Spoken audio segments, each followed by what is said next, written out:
Bueno, hola a todos. Hoy quería hacer un vídeo explicando un poquitito esta pregunta que puse ayer en Instagram, que vi que generó cierta polémica y, bueno, que bastante gente la falló, otra mucha la acertó, por supuesto, pero bastante gente la falló, que era respecto a las retribuciones básicas de los funcionarios. Vale, entonces aprovecho y hago un repaso global de las retribuciones en general. Vale, ¿qué ocurre? Tenemos el TREBEP.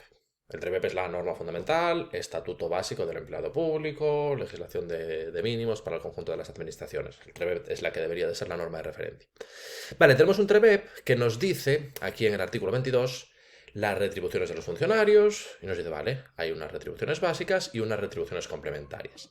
Vale, yo la pregunta en concreto que puse en Instagram era, según lo que establece el TREBEP, creo que ponía, según lo que establece en concreto el artículo 23 del TREBEP, ¿cuáles de las siguientes van a ser las retribuciones básicas? Y en una de las opciones, que era la correcta, se ponía, estarán integradas única y exclusivamente por el sueldo y los trienios. Y en otra de las opciones había una referencia a las pagas extraordinarias. Vale, pues al sueldo trienios y también las pagas extraordinarias. Vale, a efectos del artículo 23 del TREBEP, primero para justificar el por qué la respuesta es la que era, más allá de que era una pregunta de un examen oficial, pero para justificar el por qué la respuesta es la que es, vemos el artículo 23, que es que fijaros que es lo que literalmente nos dice. Las retribuciones básicas, única y exclusivamente integradas por el sueldo, que será pues, en función de uno para la 1, otro para la 2, C1, C2, y luego los trienios, ¿vale? Que es por cada 3 años de servicio. Única y exclusivamente sueldo y trienios. Única y exclusivamente. Lo dice la ley. O sea, no hay ningún género de duda al respecto de que según el artículo 23 del TREBEP, las retribuciones básicas serán única y exclusivamente sueldo y trienios. Vale. ¿Dónde es donde surge la confusión? Y seguramente le surja la confusión a la gente que estudia oposiciones del Estado. En la ley del año 84 de medidas de reforma de la función pública. Vale, en esta ley, evidentemente más antigua que el TREBEP y ya en muchos aspectos desfasada, pero sí que es cierto que en esta ley, creo que es el artículo, justo el artículo 23, cuando nos hablan de las retribuciones básicas, nos dice, vale, son retribuciones básicas, sueldo, trienio, y nos incorporan también las pagas extraordinarias. Entonces, es verdad, cierto es, de ahí es la confusión, me imagino, que le surgiría a la mayoría de la gente, cierto es que en esta ley del año 64 de la reforma de la función pública, que todavía no está derogada, hay muchas cosas que no se aplican, pero no está derogada, en esta ley de reforma de la función pública tenemos, efectivamente, en el artículo 23, una referencia que dentro de las retribuciones básicas también estarían incluidas las pagas extraordinarias. Vale, de ahí la confusión. Ahora, respecto a la pregunta en cuestión que os hice, había una referencia expresa al artículo 23 del TREBEP, lo vemos aquí, el artículo 23 del TREBEP, única y exclusivamente sueldo y trienios, ninguna referencia a las pagas extraordinarias. Vale, primero, esta situación no debería de darse, porque las normas deberían de decir siempre lo mismo. Sería lo ideal, ¿no? Si los legisladores fueran concienzudos y tal, pues no debería de haber contradicciones en las normas. Pero sí que es cierto que a efectos de una oposición, para este caso y para cualquier otro, tenemos que ceñirnos a lo que dice la ley por la que nos pregunten. ¿Vale? Entonces, según por qué ley nos pregunten, contestamos una cosa u otra. O sea, de la misma manera que esta pregunta que os hice yo, sacada de un examen oficial, decía, según el artículo 23 del TREBEP, ¿qué pasa? Pues pasa que son sueldo y trienios nada más. Por la misma, si os hicieran una pregunta, según el artículo 23 de la ley del año 64 de reforma de la función pública, si te hacen una referencia expresa, pues entonces ahí, según esta ley, sí que tenemos las pagas extraordinarias incluidas dentro de las retribuciones básicas. Entonces, primer consejo que os doy, porque esta situación, por desgracia, se da mucho más de lo que debería, si tenemos un mismo concepto regulado en dos normas y una norma nos lo regula de una manera y otra norma nos la regula de otra, como en los exámenes de oposición te van a hacer preguntas por la ley en cuestión, en función de por qué ley nos estén preguntando, contestamos una cosa u otra. Y yo, por ejemplo, casos de esos en oposiciones de la Junta, que tenemos norma autonómica y norma estatal, es que las hacen con mucha frecuencia esas preguntas. Por ejemplo, ahí está el TREBEP y tenemos una ley de empleo público. El TREBEP te regula las cosas de una manera, la ley de empleo público de Galicia te la regula de otra. En función de por qué ley te pregunten, contestas una cosa o contestas la otra. Nos pasa lo mismo con la ley 40 y, bueno, la ley de desarrollo que tenemos en Galicia, la ley 16 de 2010. También, pues, la ley 40 te regula de una manera, la ley 16 de 2010 te regula de otra manera, según por qué ley te pregunten, contestas una cosa o contestas otra. Incluso también nos pasa con el Estatuto de Autonomía y la ley de la Junta y su presidencia. Una dice unas cosas, otra, según por qué ley te pregunten, contestas una cosa u otra. Y esto lo podéis extrapolar a cualquier norma, a cualquier concepto que tengáis que estudiar. Estas cosas que en una ley te las dicen de una manera y en otra ley te las dicen de otra, en función de por qué ley te estén preguntando, contestas una cosa o contestas la otra. ¿Vale? No deberían de darse estas situaciones, pero por desgracia se dan. Y lo dicho, según por qué ley nos haga la pregunta, pues contestamos una cosa o contestamos la otra. Vale, eso primero un poco como consejo sobre cómo proceder en estas situaciones, que es verdad que generan muchísima confusión. Y luego, respecto a la realidad, claro, en la realidad, las pagas extraordinarias a día de hoy no son un concepto retributivo en sí mismo. ¿Vale? A día de hoy las pagas extraordinarias no son un concepto retributivo en sí mismo. ¿Por qué? Porque dentro de una paga extraordinaria hay una parte de retribuciones básicas y una parte de retribuciones complementarias. Entonces, porque de hecho, fijaros, retribuciones básicas nos dice el TREBEP, única y exclusivamente, sueldo y trienios. Y luego, cuando nos hablan de las retribuciones complementarias, que los nombres concretos de los diferentes complementos retributivos se hacen a través de las normas de desarrollo, pero nos dicen, vale, pues habrá un complemento que retribuya la progresión alcanzada dentro del sistema de carrera administrativa, luego las particularidades del puesto de trabajo, el interés con el que trabajes tú o las horas extraordinarias. Pero no hay ninguna referencia a la paga extraordinaria tampoco como concepto retributivo. No, como retribución complementaria. Las pagas extraordinarias no son ni retribución básica ni retribución complementaria, en la realidad. ¿Por qué? Porque dentro de una paga extraordinaria, y bueno, ahora hace tiempo y no sé si tengo el mail, pero os podría enseñar alguna de mis nóminas, dentro de una paga extraordinaria tienes una parte que son retribuciones básicas y otra parte que son retribuciones complementarias. Y de hecho, en el TREBEP ya nos lo establecen. Fijaros que nos dicen aquí.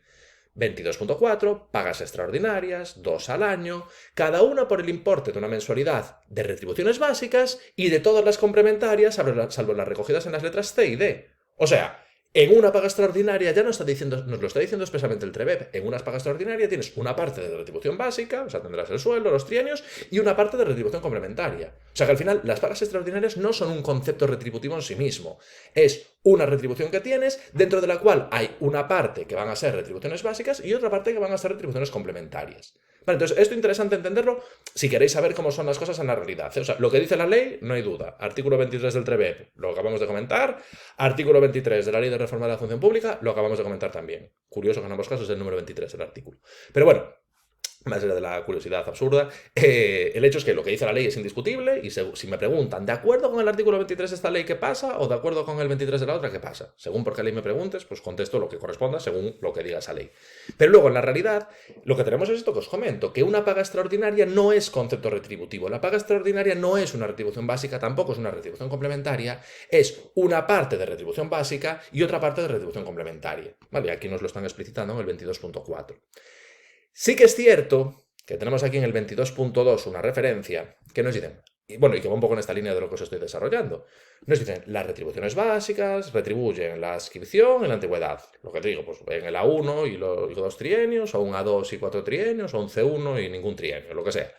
Y luego sí que nos puntualizan aquí. Dentro de las retribuciones básicas están comprendidas las componentes de sueldo y trienio de las pagas extraordinarias. Claro, que va un poco en la línea de lo que estamos viendo en el punto cuarto. En una paga extraordinaria hay una componente de sueldo, otra componente de trienio y luego también habrá unas retribuciones complementarias. O sea, dentro de una paga extraordinaria habrá otra parte del dinero que te ingresan en la cuenta que se corresponda con retribuciones complementarias. Entonces, fijaros que como nos lo desarrollan en el punto segundo, va en la línea de lo que tenemos en el punto cuarto y de lo que yo os estoy comentando.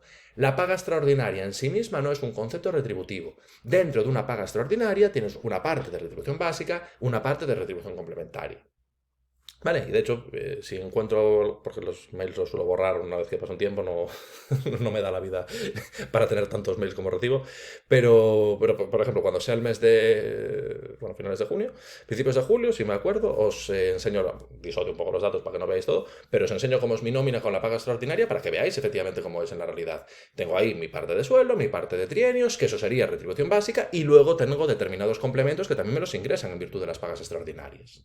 ¿Vale? Entonces, interesante entender esto para saber cómo son las cosas en la realidad. Y luego, sobre todo, quizás bueno, a repasar los dos artículos, que a nivel conceptual siempre es interesante, pero luego también el consejo que os estoy trasladando, yo creo que también es valioso y es interesante, lo de que estas cosas que vienen reguladas de forma diferente, o sea, cuando es el mismo concepto, pero que viene regulado de forma diferente en varias normas, claro, al final nos tenemos que ceñir a cómo esté formulada la pregunta. Si me dices, según esta ley, ¿qué pasa? Pues lo que dice esa ley. Según esta otra, ¿qué pasa? Pues lo que dice esta otra ley. De hecho, os pongo un ejemplo concreto de preguntas súper a pillar que vi en un examen de la Xunta, os doy un pequeño contexto. El Estatuto de Autonomía de Galicia establece una serie de causas de cese del presidente. Bueno, de cese de la Xunta, cese al presidente y luego con ello cesaría el conjunto de la Xunta. En el Estatuto de Autonomía no hay referencia a la incapacidad. Te hablan de la celebración de las elecciones autonómicas, pérdida de la confianza parlamentaria, dimisión o fallecimiento del presidente. Son esas las causas que pone nuestro estatuto. Vale, ¿qué pasa? Que luego tenemos una ley que desarrolla esto, que es la ley de la Xunta y su presidencia, y mete esas 4 mismas causas y además la incapacidad también. Vale, entonces, en la realidad, la incapacidad del presidente, si se declara que el presidente es incapaz, eso supone el cese de la Xunta. En la realidad lo es. Pero vi una pregunta que te decían, según el Estatuto de Autonomía, según el artículo, no sé, 14 o el 15, el que sea, del Estatuto de Autonomía, ¿cuál de las siguientes no es una causa de cese del presidente? Y te metían la incapacidad. Y claro, según el Estatuto, la incapacidad no es causa de cese. ¿Lo es en la realidad? Sí, lo es en la realidad. Según la ley de la Xunta y su presidencia, lo es también, pero no según el Estatuto. Y esas preguntas de examen oficial yo creo que fue en 1 a 1 de la Xunta de hace unos años. Y he visto bastantes más preguntas en ese sentido. Entonces, al final, lo dicho, en función de por qué ley nos pregunten, pues tenemos que contestar lo que establezca la ley, la que nos estén preguntando, independientemente de que sea esa o no la realidad. Bueno, entonces ese consejo interesante. Y a efectos de esto, como corolario ya para cerrar la explicación, lo dicho, según el artículo 23 del TREBEP, única y exclusivamente son retribuciones básicas, sueldo y trienios. De la misma manera que según el mismo artículo 23, pero de la Ley de Reforma de la Función Pública, cuando nos hacen referencia en el punto segundo a las retribuciones básicas, nos meten el sueldo, nos meten los trienios y también nos meten las pagas extraordinarias. Y luego, lo dicho, en el artículo 22.4 del TREBEP nos explican, a día de hoy la realidad es que en una paga extraordinaria hay una parte de retribuciones básicas y otra parte de retribuciones complementarias. Es decir, a día de hoy, una paga extraordinaria no es un complemento retributivo. Es una retribución que tiene tanto de uno como del otro, tanto retribución complementaria como retribución básica. Vale, o sea que lo dicho, esta es un poco la reflexión y la pequeña explicación que hago a colación de esta pregunta que, que ya me di cuenta de que generó bastante debate y bastante controversia. Así que nada, espero haberla resuelto y lo dicho, espero que toméis nota de este consejo que de verdad es, yo creo que bastante interesante. Vale, así que eso, hasta la próxima.